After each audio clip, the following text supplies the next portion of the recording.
Today we set out on the journey of Sibylla, opening the tale with Chapter 1, A Difficult Duty. Know that the love of thyself doth hurt thee more than anything in the world. Forsake thyself, resign thyself, and thou shalt enjoy much inward peace. Thomas à Kempis. But I must have him. All right. For my part, I shall take care not to run after the bones of a mole. These last words were spoken by a tall, stripling student, about 17 years old. His natural and elegant mien evidently did not belong to the precincts of a village schoolmaster, his thoughts still less so. Just now he lay indolently reclining on a bank of verdure, and, after looking around on all sides, stealthily drew from his pocket a book which bore the label of a free library in an adjacent town. "Arnold! Arnold! I've got him!" exclaimed the voice which had first spoken, after a brief pause. It belonged to a 16-year-old companion who held up to view triumphantly a mole, while he repeated with a countenance aglow with enthusiasm, "I've got him!" "Then you've got a great thing," retorted Arnold sneeringly. "Meanwhile he also has captured his princess," pointing significantly to the book in his hand. "He almost escaped me," continued the first speaker, "but I caught him just in the nick of time. See, a splendid mole." "A splendid book," snarled Arnold. "This is the third time I have brought it here." "Won't you see how I dissect the fellow? He's a famous example." "Yes, full-blooded, noble English blood. Phooey!" he interrupted, as he turned to his comrade, who was beginning to cut the creature into sections. "Phooey, you slaughterer! When you shall have dissected him, you will discover the miracle of having no heart in your own body." "But Arnold," Wolf maintained, "I must know how he looks inside." Arnold shrugged his shoulders contemptuously when footsteps were heard. The book was suddenly plunged into his pocket, and the reader became apparently absorbed in the contemplation of the mole. An older man approached the young students. It was Herr Erikson, the village teacher at whose house both lads lived. In an earnest tone he said to Arnold, "Have you finished your task?" The youth replied hesitatingly, "Not altogether," and, comprehending a significant glance from the inquirer, he turned away. The teacher stood still some minutes, gazing at Wolf in his zealous occupation.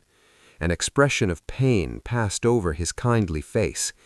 Then, laying his hand on the boy's shoulder, he said, "Leave your mole, Wolf. Come, I wish to talk to you." Wolf was startled by his uncle's usual gravity. "What has happened?" he exclaimed. "Nothing has happened, my child, but what I have to tell you is a difficult duty for me. You know how much I love you. You understood that. As a child, you clung to me when I visited your father's house, while your brothers cared little for me, but tumbled about in the boats on the water. You know, too, Wolf, how you always wanted to discover what was inside of everything, muscle and snail, animal and flower. Other people deplored this love of investigation and declared it was a pleasure for you to destroy, but your old uncle recognized the thirst for knowledge. Who was the happier, you or I, when your father consented, eventually, that you come home with me to study, and when you gave fine promise of becoming a medical physician in time? Yes, uncle, and— But see, my boy, continued the old man, this may not be after all. Why not? Asked Wolf warmly. Listen quietly to me, said the uncle persuasively. I will tell you all. Later, when your brothers died, I feared the result, but when before a year had elapsed, your father perished, I felt assured that your mother would call you home. I have remonstrated with her and argued that you are not fitted for a sailor's life and that your heart is in your books, but she cannot comprehend why an only son should not follow in his father's footsteps without going contrary to the duty he owes her mother. She is an excellent, sensible woman, but such a departure as you propose is wholly incomprehensible to her. Wolf turned deathly pale and was silent. After a pause, he said with emotion, "Uncle, do you think she is right?" "Well, from her point of view, but I am an old schoolmaster, and everyone must judge for himself." "Oh, Uncle, I don't think it is my duty to go there. Shall I? Must I go?" "Yes, you must go. Your mother desires it." "I love my mother dearly, but I think she should give me liberty to choose my calling. Why should that business be continued? If we are not so well off in worldly matters, we certainly have enough to live on." "But not enough for you to study. A medical course is expensive." "Oh," cried Wolf, "I'll take care of myself at the university, and can't the servant at home manage everything there? He's a far more useful man than I am. He's old. How many years can he be depended upon? Until I become a doctor and earn money enough for all." The two continued their conversation a long time. At last the elder so far succeeded in his argument that the younger recognized his duty to obey his mother, although the conclusion was reached through burning tears, and Wolf could not change the "I must" honestly into "I wish." He gave no further thought to the mole, but went to his room and sat there for a time as one stunned. He could eat no supper. The old schoolmaster's heart was also depressed beyond measure. Naturally enough, Arnold had learned what had befallen his companion. If it had chanced to be his fate to turn his back upon books and study, he would have rejoiced, but the prospect of descending to a low sailor's life, such a change could only be contemplated with pity. Arnold von Kering was the son of a distinguished baron who resided at Berlin. He was also an only son, but it is to be regretted that in no way did he fulfill his parents' expectations. He was naturally phlegmatic and haughty from a sense of pride which his mother had early instilled and nourished on account of his position and birth. The baron himself had very little concern about his son. Arnold had been sent to school, but in the opinion of his parents, blame of every kind could only be attached to his instructors, hence the schools were frequently changed. All said he had good ability, but he was too indolent to exercise it. But while he acquired his Latin imperfectly, he was an apt scholar in the temptations of city life, and bad companions were not wanting. This was made apparent to his father and mother upon the occasion of their young hopeful being brought home wounded in an affair of honor. "Sent to some celebrated educational institute," was the comment of the caring circle of friends, while in reality he was in the country with a good man who was directed to teach him obedience and the art of labor. In this wise, the two youths had come to Herr Erikson, a man of high intellectual force and culture, such as one is apt to find among village pedagogues, and a man admirably adapted in every way to train and guide growing lads.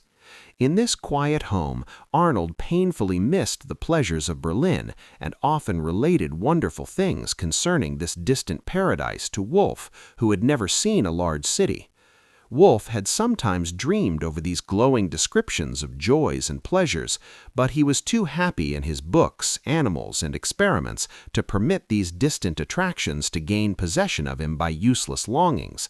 Besides, what really seemed most desirable in city life to Wolf had no charm for Arnold, and yet he felt that life would have its true beginning for him in the struggles of a metropolis.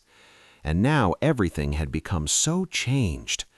Arnold pitied Wolf with all his heart, but Wolf did not care for his compassion. Once having made the decision, he declined to be commiserated and preferred not to talk on the subject. "I shall see you in Berlin yet," said Arnold, "with a roll under your arm and a surgical case in your pocket, walking solemnly to a hospital in order to cut up dead men, while I, in the uniform of an ensign, shall be tortured to death by living beings around me." On the following day, Wolf begged his uncle to fix the hour of his departure. "Since I go unwillingly," he said, "who knows whether I shall have the courage to go at all a week hence?" Herr Erikson appreciated the lad's conflicting resolution and desire. "Let it be in the morning, then." "Good, in the morning, then. Early, as soon as it is light, then." When the old schoolmaster returned home that evening after a short walk, a peculiar odor greeted him. Wolf stood with glowing face by the little kitchen hearth, which flashed and bubbled and flamed, with fragments of boxes, bottles, and flasks strewn around. "Wolf, what in the world are you doing?" "Away with the stuff," he exclaimed. "I cannot bear to see it any longer." "What? Your books? Your collections? Your manuscripts?" "Uncle, I burn my ship behind me." Poor child! And pressing him to his heart, tears stood in old Ericson's eyes as he added soothingly, "The fifth commandment is oftentimes very difficult to obey, but it is God's law, and it shall surely be well with thee, for the promise is given, thy days shall be long upon the land which the Lord thy God giveth thee."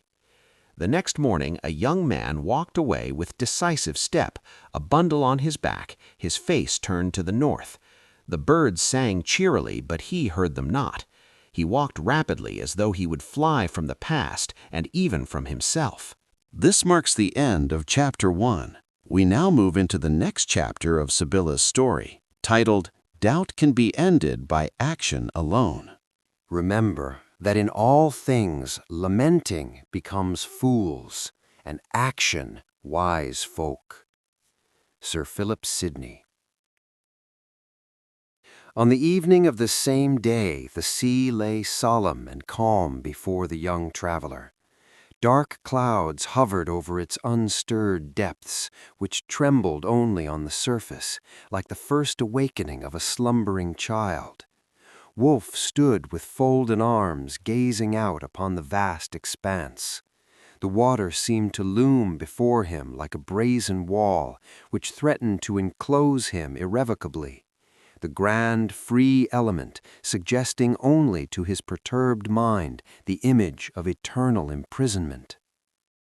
He was not far distant from his home, and yet he hesitated to take the final footsteps thither. How different his previous returns had been!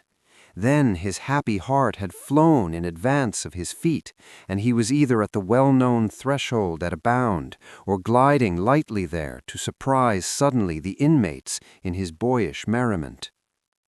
Today he stood still for a long while.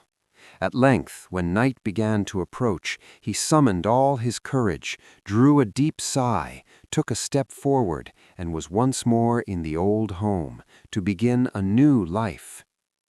The door stood open. Wolf entered the familiar room.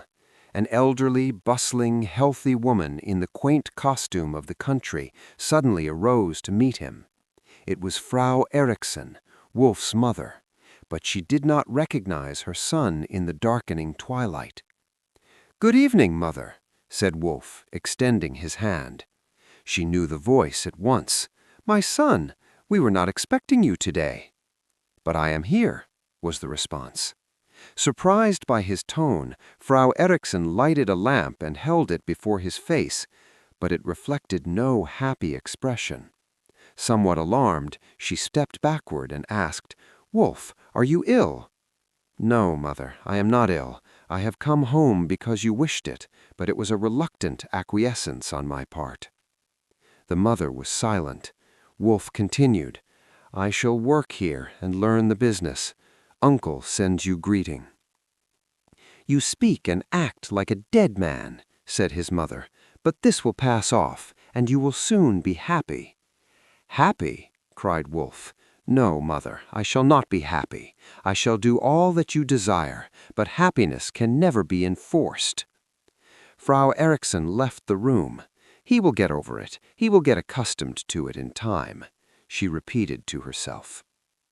Meanwhile, Wolf greeted his only sister, Karen, a stout, active girl of 18 summers, whose brother was somewhat of a stranger to her on account of his prolonged absences from home.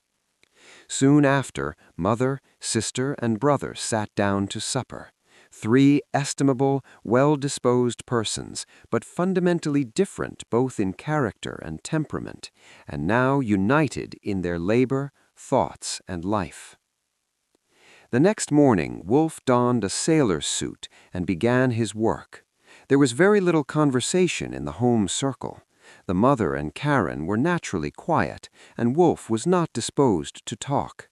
Concerning that which occupied his mind and heart, he neither dared nor desired to speak, since he had decided to learn what duty demanded. Wolf was a robust fellow, with plenty of bone and muscle, but the work he had now undertaken was so different from his former mode of life and demanded so much physical exertion that it made him very tired. Nevertheless, he could overcome that sensation, and now, if it were only possible to conquer his desires and overcome his thoughts. So long as he was obliged to work vigorously in the open air, it was all right. But now winter approached and brought with it many idle, gloomy hours. How could he pass away the time? Tinkering around didn't satisfy Wolf. He felt that he must do something else if he would master his tormenting aspirations and discontented heart. If he must be a seaman, he would. At least he would not confine his knowledge to the narrow limits of a common ship. He would learn. But where? How? From books? He had none. From people? No one lived here who could instruct him. Yes, there was one man in the neighborhood who possessed a large fund of information and who had often invited him to his home. This was Captain Nielsen, who, after long service, had settled down here for rest in that beautiful residence yonder with its pretty green blinds. He lived quietly, but was seen every Sunday at church with his only daughter, a girl of 14. Marvelous tales were related by Captain Nielsen by the villagers, how he had married a Spanish countess or Grecian princess and lived with her in the distant south, how wife and children had died and only this little daughter had been spared to him, how he had brought her to his northern home that the fragile plant might gain strength, and it did seem as though the fresh sea air had improved the child, for instead of being now slender and delicate, Ingeborg was a picture of perfect health. These were the inmates of the dwelling where Wolf began to visit frequently. Captain Nielsen was very kind to the ambitious youth and assisted him to the extent of his ability. The aspirations of his deepest soul Wolf did not reveal, for the reason that the old captain firmly believed boys were born in order to become worthy seamen. But Wolf gladly accepted the books Nielsen offered him, assured that he should thereby improve himself in nautical, mathematical, and astronomical sciences. Yes, books, books. They look so harmless in themselves, and yet how much trouble some of them have brought into the world. Wolf soon learned other things from them than mere ship knowledge. They aroused in him a thirst to learn more and search further, and when for hours he lived in them, selfishly as in another world, and then returned to everyday work life as though he were a stranger to it, and books only his existence, he would shut them resolutely and hustle to the beach to work, leaving their enjoyment to the hours when he was shut indoors on account of storm and rain. It is true that his mother discerned that something was wrong, but in her long life she had learned to labor and wait, and she hoped that in time Wolf would get accustomed to the new, or really the old, situation. Frau Eriksson was a woman of few words. It would have been far better in this case if the mother had talked freely with her son. As it was, silence estranged two hearts which were bound together by the strongest interests. Since Wolf did not complain outwardly, his mother apparently went on her way as though everything was right. Wolf, therefore, believed that she understood none of the impulses which stirred him, and thus it happened that time only estranged the more a mother and son who were living together and yet were far apart. Perhaps the sister might have been a reconciling medium if she had not had so many other things to think about and to do. A son of the most prominent seaman in the village distinguished her above all the other young women, and this was very gratifying to Karen. Naturally, therefore, she did not trouble herself much about her brother. But there was one child who perceived most clearly Wolf's discontent and unhappiness. Ingeborg Nielsen had often observed Wolf's eyes sparkle in conversation with her father, especially when the subject was one of higher intellectual culture. Long ago she had discovered that Wolf's employment was beneath him, and she could not divine why he continued it. But Wolf rarely spoke to her or noticed her. Thus a year passed away, and winter again fell on the lonely beach. It could be no superficial effort which animated Wolf now, for he had grown much stronger. The poor boy had a trying youth, a joyless, ineffectual struggle with the present. His mother, deceived by his apparent resignation, believed him to be growing more and more reconciled to his enforced calling. But how was it with Wolf? He toiled faithfully all day and read his books at night, for he was able to put to a practical use the information gained in this way, and surely no well-wisher could grudge the boy this. Indeed, it had become pretty well known among the villagers that he was able to relieve sick people as well as animals. It had happened in this wise. Captain Nielsen's dog had broken a leg and was whining pitifully one day as Wolf entered. Forgetting everything but the creature's suffering, and having had a similar experience at his uncle's, it was not long before the dog was properly cared for and the leg bandaged, an act for which the animal evinced his gratitude by licking his deliverer's hand, as he was soon able to spring up and frisk around. This was not the end of the affair. Other unfortunate animals in the neighborhood were brought to Wolf for treatment, and the success which followed in their relief and cure gladdened his heart. Then poor people began to seek his advice, and although at first he was inclined to turn them away, he could not withhold a kind word and simple directions here and there. What did a youth like Wolf understand about medical science? Very little, it is true, and yet common sense taught him that a fever patient ought not to be housed in a bake-oven, that broken limbs were not mended by dark incantations, and that rheumatism was not the result of sprains. He therefore gained the confidence of the poor and sick by successful treatment of simple ailments, and much of his time became occupied in this way. How interesting to him was this broken bone or that premonitory symptom of disease! If all these experiences had been allowed to continue much longer, he might have been created a miracle doctor. But just at this juncture his mother never failed to upbraid him, and ask with significant gesture, "Wolf, have you done this? Have you taken care of that?" referring to neglected home duties, and this always restored him to a sense of prosaic reality. Once more on the dangerous way. Oh, had he at last, after the lapse of a year, with all his struggles, made no progress, but found himself still on the old ground? And not even there, for today he did not have the resolution to burn his implements in order to begin a new life. Today he was not able to sacrifice so much for his mother as when he had parted from his uncle. This question continually presented itself. What hinders me from being happy? And the answer was no longer a struggle against the will, but the willfulness of my mother. He gnashed his teeth and mechanically resumed his work. It was impossible to throw off his dejection, but he did not serve in the capacity of a doctor any longer. Was it account of an inward storm or an outward prevention? Wolf was ill, very ill. He did not recognize the faithful motherly and sisterly devotion and love at his bedside. He did not hear the solicitous conferences between physicians who had been summoned from a distance. He was unconscious of his delirious ravings, and little guessed that his mother, for the first time, had become convinced that Wolf's heart was bent on a medical profession, not as a mere passing whim, but in the intensity of his whole being. Wolf lay in a fever. There were anxious days when it seemed that the merest grain of sand might turn the balance for life or death. In those days the mother's heart was torn for her beloved, her only son, and she resolved that he should meet with no hindrances in the carrying out of his desires, if only his life should be spared to her. Old Uncle Erikson had also sat by his darling's bedside, although not recognized by him.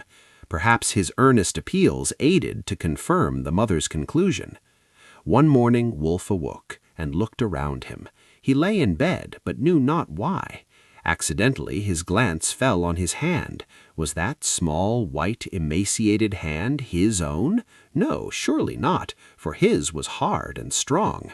While these reflections were passing through his mind, the bed curtain was drawn aside, and his mother was before him. Only a few words were exchanged between them, but if Wolf could have heard the prayer she uttered when she knew her son had been delivered from death, he would have realized how much she loved him, and there would be no barrier again between them forever. Wolf recovered, but gained strength slowly. It had been winter when his illness began, but it was spring when he became able to walk out with feeble steps. All around, new life was springing from every germ. At length he had gained sufficient strength to resume his work. His mother was silent. Had she forgotten her vow? This marks the end of Chapter 2. We now move into the next chapter of Sibylla's story, titled The Rescue.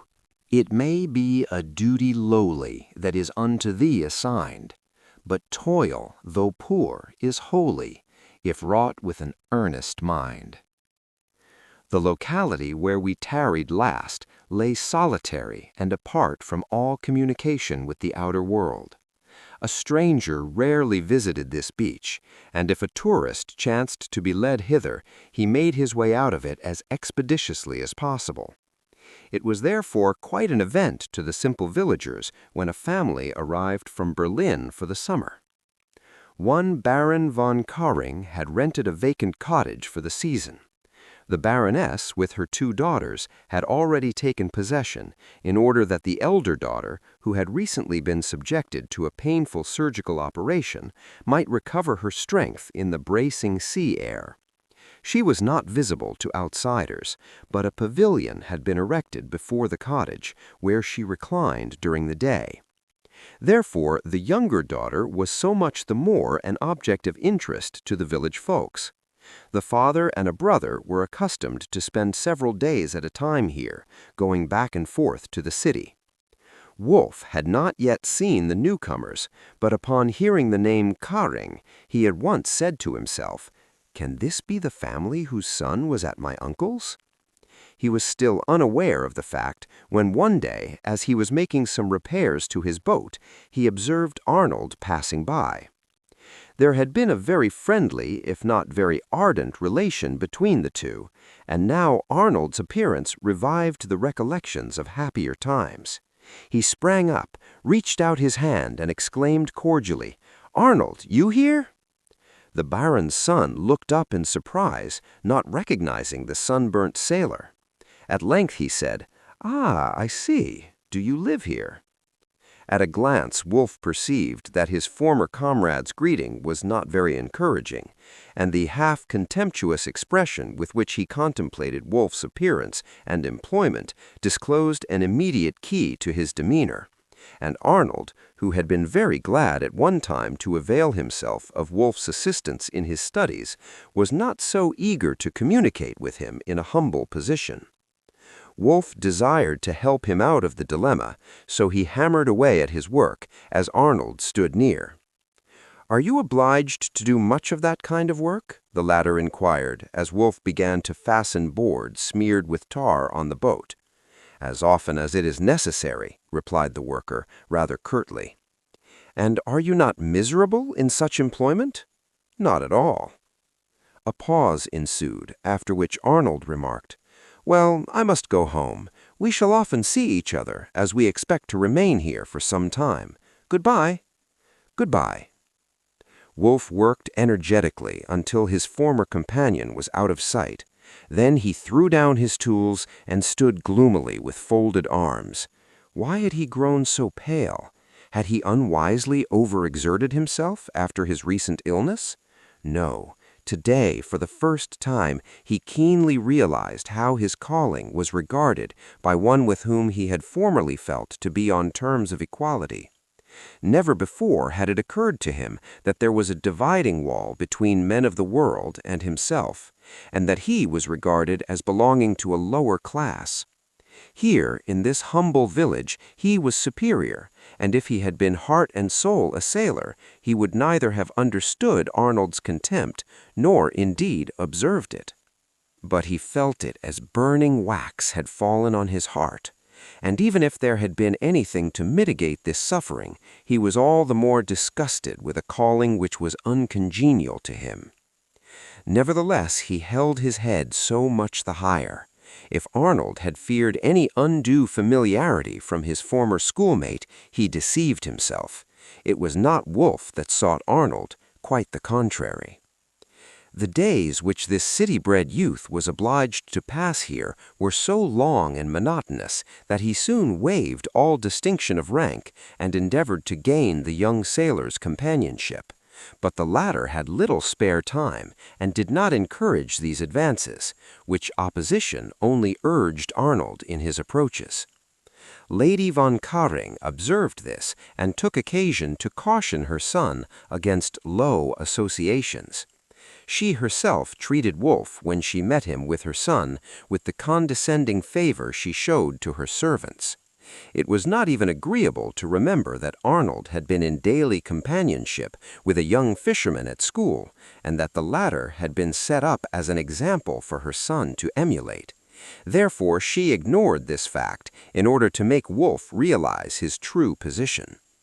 But the young fisherman was so reserved that neither her rigid formality nor the young baron's behavior seemed to make any impression on him.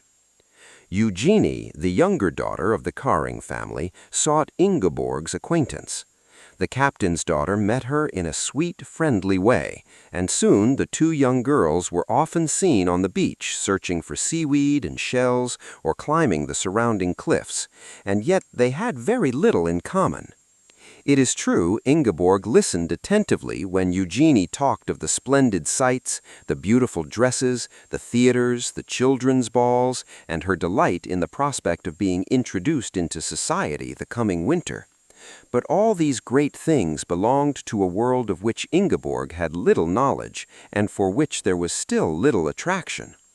How anyone could spend day after day in such frivolous occupation was incomprehensible to her, and gallants or beaux were foreign words. Her father, her pastor, Wolf, were they gentlemen? Eugenie chatted of this and that, and was indignant when Ingeborg interposed a "Pshaw, that's not true," or "Ugh, how ugly that is," or the earnest inquiry whether city people knew God's commandments. "Silly one, it isn't polite for you to interrupt me with such expressions," Eugenie would interject, as she continued her rhapsodical descriptions without further observing her companion's astonishment. Arnold accompanied the girls gladly, partly through ennui, partly through interest in Ingeborg. What better could he do, unaccustomed to being alone, than to play the part of a gallant? He had learned to row a little, and often a boat carrying the three passed Wolf at his work, but he cast neither a sympathetic nor a contemptuous glance toward it. It was a bright, hot summer's day. The sea lay calm and heavy as molten lead. It was oppressively warm in the low-roofed cottage. Arnold proposed to take his sister and Ingeborg out on the water. They consented and strolled to the beach. "Listen," said Arnold, "we shall try something new today. It is tiresome to row in this heat. We will put up the sails." "But there is no wind," remonstrated Ingeborg. "No matter. We can take this little sailboat and row at first, you helping me steer. See? A fresh breeze will soon come when we get out to sea." And the breeze came. Suddenly, as if a myriad of sparkling gold pieces had been flung over the water, the sunbeams trembled here and there upon its bosom. "Hello, Wolf!" cried Arnold to the young fisherman at his work in the distance. "Shall we have any wind today?" "More than we want," was the prompt reply. "Arnold, I don't think Mamma would like to have us go out in a sailboat. There might be danger." "Ah, yes, when I did not understand how to manage one, but now it is absurd to speak of danger. Still, in order that Mamma may not be uneasy, we shall push out from here. Then no one will see us," was the confident reply. Ingeborg was silent. She had been out so often this way that she gave it no thought. Eugenie was delighted with the novel pleasure, and Arnold was so thoroughly imbued with the assurance of his own skill and experience that the possibility of danger never entered his mind. Not far distant from the beach were seated Baron and Lady von Karing, under the canopy of a tent where their invalid daughter, Theodora, reclined on an easy couch. Her gaze was directed out to sea as if her recovery were dependent upon it. Lady Von Kering was writing, and her husband was reading a newspaper. "This paper is 4 days old," he remarked petulantly. "One is a veritable exile in this isolated spot." "But we cannot go east yet," replied Lady Von Kering. "Besides, you are always traveling back and forth to Berlin." "Dear father, I am so thankful to be here. We could not have found such a quiet place anywhere else in the world." There was a deep silence. The Baron continued to read, and his wife resumed her writing. The wind came up and drove a cloud here and there over the sea. Suddenly, Theodora raised herself on the couch and appeared to follow a distant object with spellbound attention.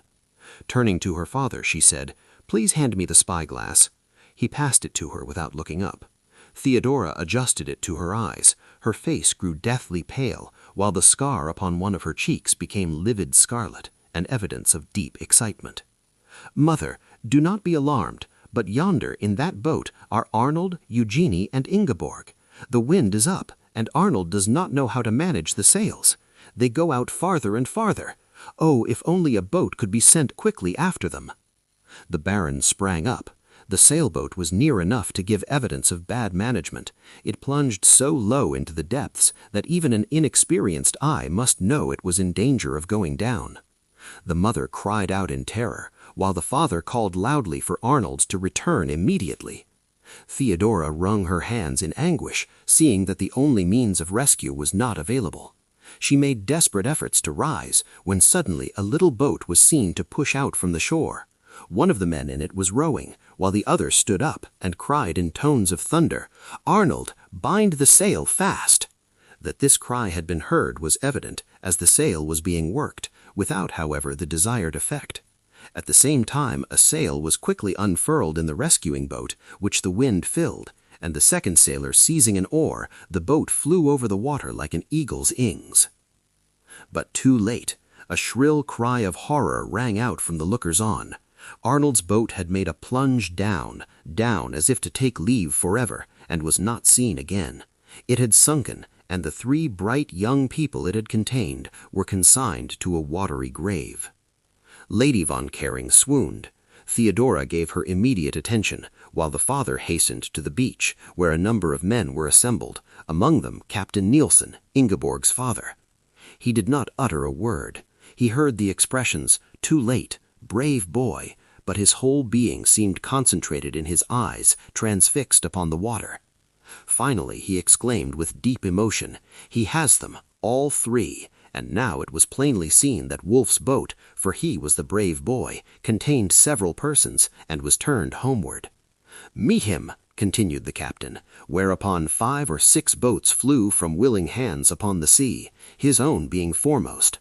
Now they reached Wolf, who with beaming face stood up in his boat, waved his hat joyfully, and cried out, "All safe and well!"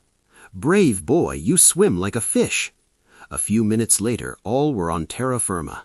Ingeborg appeared to be the most exhausted, and her father carried her home in his arms.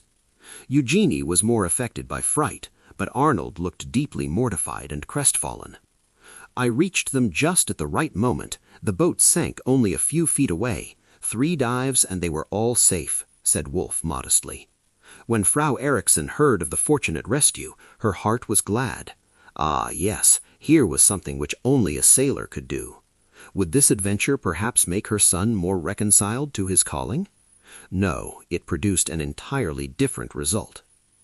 After necessary attention had been given to the shipwrecked, naturally the interest of all centered in Wolf. Captain Nielsen pressed him silently to his heart and kissed him, but in his speechless love lay a gratitude deeper than 1,000 words could have expressed. The Kerings were also unable to thank him enough, and they were sincere. But Wolf was too great a sailor to comprehend wholly this excessive flow of gratitude. He felt that he had only fulfilled duty, and that he had done nothing extraordinary. But from this time he liked the Kerings better, their tact and kindness now making him feel quite on equality with them. They cordially invited him to their home circle. Theodora particularly desired to see and grasp the hand of her brother's and sister's deliverer. and Wolf, after some inward struggle, decided to accept the invitation. He was received with exceeding kindness and treated with undisguised cordiality, and finding the young man agreeable, they really enjoyed his visits, partly through ennui, partly through interest in Ingeborg. What better could he do, unaccustomed to being alone, than to play the part of a gallant? He had learned to row a little, and often a boat carrying the three passed Wolf at his work, but he cast neither a sympathetic nor a contemptuous glance toward it.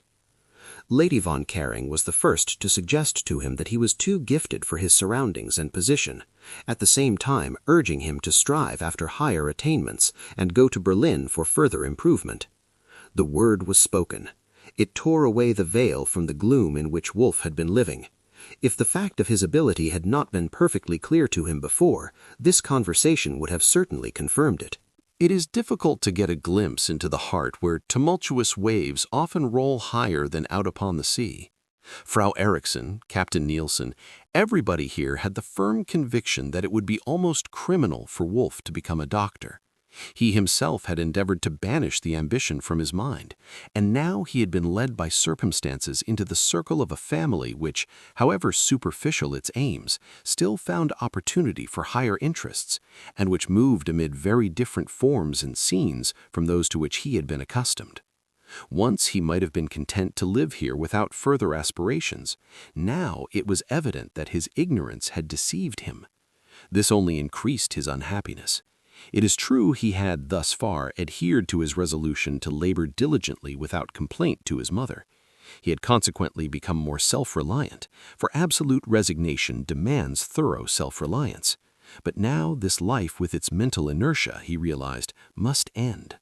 The bolt had been withdrawn from the chamber of his soul. Light had entered. The darkness was recognized to be indeed darkness, and he craved the light. One day, after a brief absence from home, Arnold returned with the rank of an ensign. The long-dreaded examination had been happily passed, and he was now an officer, a distinction which caused the young man to appear outwardly as though he had really acquired some new attainment. Wolf was well aware that in point of actual knowledge he was vastly Arnold's superior, and yet what was he?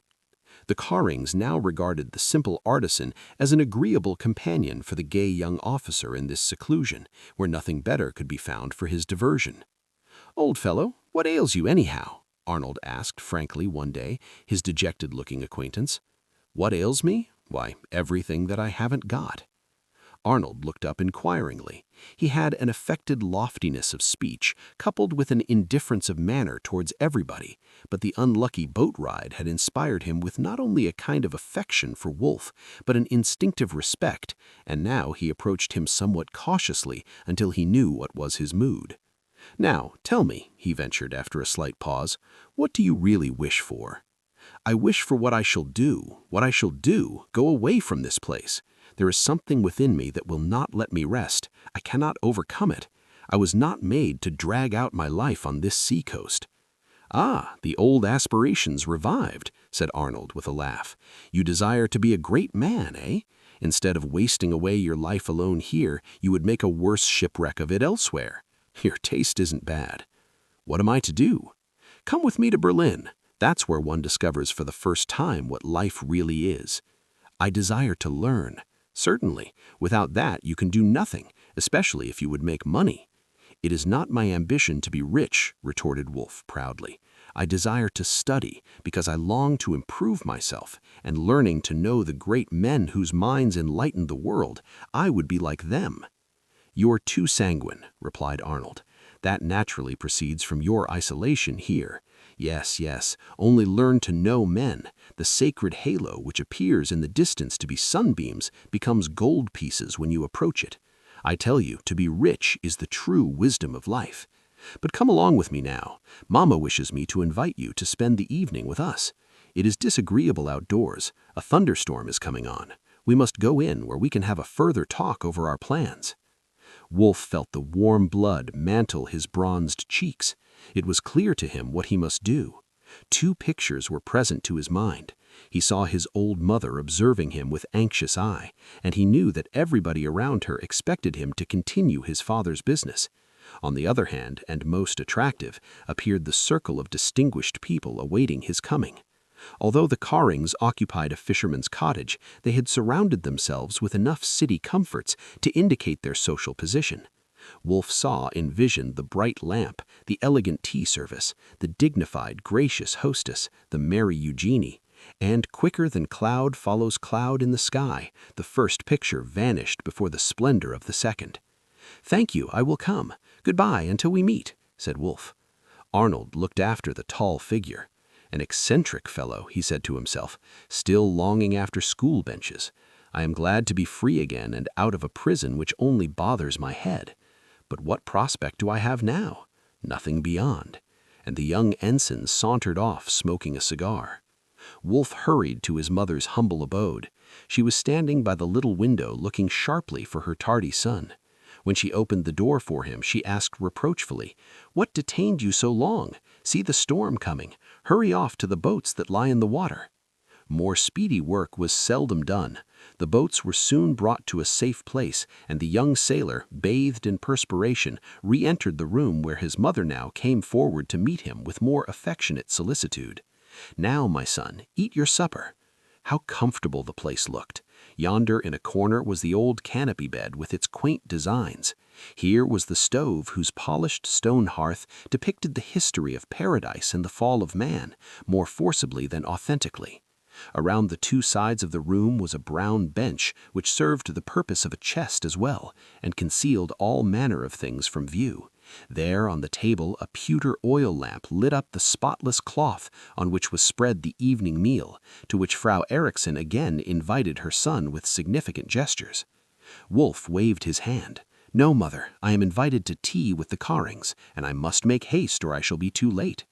"Wolfe," remonstrated his mother, "there is a terrible storm at hand. Your dear father always remained at home with us during such times, and read us a prayer." "You can do that, mother dear." There was no reply. Wolfe dressed hurriedly and hastened off with, "Good night, the storm may not be so bad, but do not sit up for me." What did he really lose by this action?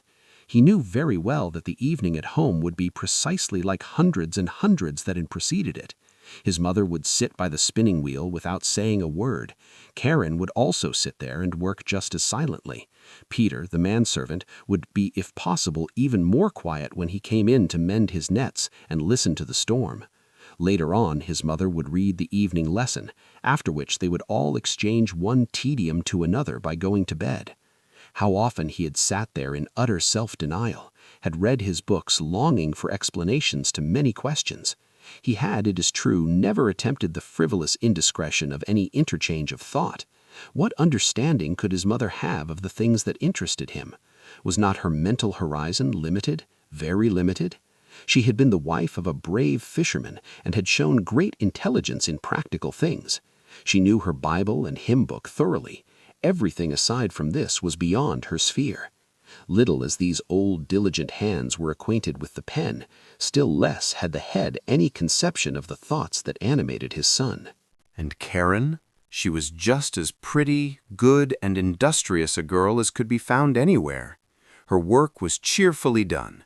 She was obedient to her mother, went to church regularly, laughed with her companions, and looked upon a certain tall young Martin with undisguised pleasure. Surely enough for her. Either mother nor sister had any conception of Wolfe's feelings. It was impossible, and he made no effort to explain the position. What could they be to him? These were his thoughts. As stars in a dark night glittered the windows of the little cottage where the Carrings resided when Wolfe approached it. He was warmly received. The Baroness greeted him with, "We wait tea for you. The children would not sit down without you." Looking upon the stately lady who proffered her hand with these kindly words, Wolfe unwittingly contrasted his stout little mother's appearance with hers. How it suffered by comparison! And now, while without it was dark and stormy, within and around him everything was as bright and charming as wealth and cultured taste could furnish. Instead of the howling storm was the cozy hum of the tea kettle, and while its music continued, Eugenie's voice rang out in unison with the guests, At the same time, she played the accompaniments of his quaint songs on the piano. Who could be insensible to these external comforts, pleasant formalities, and kindly words? Certainly not the young man whose life had always been so barren of them. "From my son I learn that we are to have the pleasure of seeing you in Berlin this winter," said Lady von Kering during a pause in the music.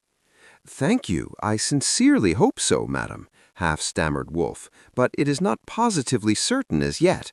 So far as I'm concerned, I trust it may be so." "Oh, nonsense! Only come soon," interjected Arnold. "You learn nothing here." "My son is right. In a large city one has so many ways and means for self-improvement," added Lady von Kering. "May I knock at your door when I arrive there, a stranger?" asked Wolf modestly. "One naturally does what one can to assist struggling young people," was the affable reply. It was noteworthy how skillfully this lady could answer direct questions in the third person. "I can rent a room for you," said Arnold, "and your bass voice will be an addition to our musical association," added Eugenie. The old baron, who never talked much, arose at this juncture to open a window, but the storm prevented him. "What beastly weather we have here," he muttered. "Rain every day, a wretched way of living." He was right, Wolf thought. It was also a pitiable way of living, and he wondered how he had endured it so long. After taking leave of this delightful circle, Wolf did not go directly home. His blood was violently stirred. He felt that he must walk and face the wind for a while. In his meanderings, he approached the little churchyard. There was his father's grave. Beside the tombstone, his mother had placed a similar one with her name carved upon it, leaving room for the date of her death. She expected to pass away and leave no other record. But should he bury himself, figuratively, in this secluded spot at the early age of 19? He turned away with a shudder, and there determined to embrace the profession which had been his ideal since childhood, and to inform his mother of this decision on the following day, for she would surely be asleep when he returned at this late hour. But the mother had not slept. Many anxious thoughts had been interwoven with her wool at the spindle, and although her lips had remained silent, her heart had not been calm. It was just as true as ever that she would have preferred to see Wolf succeed his father in business, but she was neither so narrow to resist a legitimate struggle, nor so weak to keep Wolf wholly to herself. It was only against the breach of an old custom she contended. For an only son to act contrary to long-established usage was preposterous and unintelligible. On this account she had removed him from school in order to make him a sailor. She had nurtured this error a long time, and who knows whether she would ever have discerned it if his serious illness had not intervened. But she had deferred the time for action until autumn, then further postponed it from time to time, and it was simply this that robbed good Frau Erikson of her sleep. Meanwhile, Wolf had changed. It seemed to her mother that it was not only a desire for learning that animated him, but an ambition to become famous, a longing for external things which to her mind were not worth the trouble, a continual ideality, a looking upon people of fine manners through gold spectacles, accepting them as noble and good and beautiful in the abstract.